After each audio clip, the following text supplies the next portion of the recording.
संबलपुरी भाषा साहित्य और संस्कृति मंच पक्षर झारसुगुड़ा सहरांचल माइक्रो कॉन्टिनेंटल ठारे एक सांबादिक सम्मेलन अनुष्ठित हो जाइछि।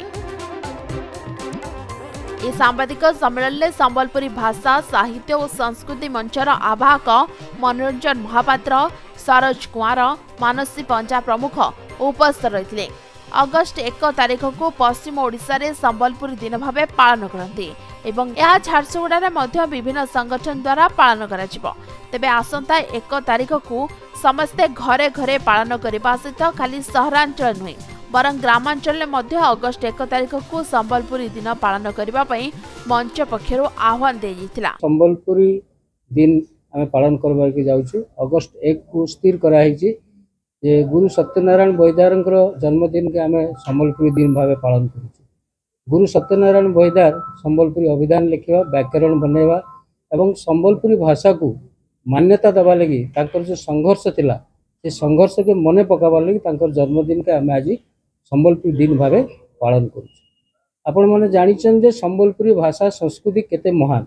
आम गोटे गीत रे सारा पृथ्वी हमको जानी पारला।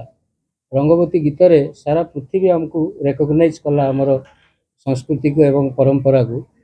तेणु आम जो संबलपुर दिन पालन कर पश्चिम ओडिशा रे गोटे उत्सव मुखर होइछि एवं झारसुगुड़ा उत्साह उद्दीपना भितर संबलपुर दिन पालन होगा को जाउछि। विभिन्न अनुष्ठान संबलपुर दिन पालन करुछंती।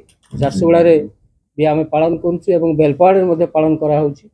तेणु आगामी दिन में ये संबलपुरी दिन के व्यापक करवार लगी आमर भाषा साहित्य संस्कृति मंच निश्चय चेष्टा करिवो। खाली सहर रे पालन कले हेबनी, एटा ग्रामांचल को मध्य जीव एवं सब पंचायत रे ब्लॉक रे यदि संबलपुरी दिन पालन हेबा ताहले जाइकरी आम भाषा संस्कृति के आहरी बहुत आगो को नहीं पारबा, बंचई पारमा।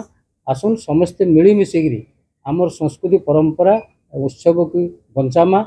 आउ समस्ते 1 तारिख दिन संबलपुरी परिधान करी आमे नाच गीत रे आमर जहाँ संस्कृति अच्छी ताकू आहरी आगे नवा लगी जेते प्रकार प्रयास करी हवा कर्मा। झारसुगुड़ा मनोज कुमार रिपोर्ट, समय लाइव।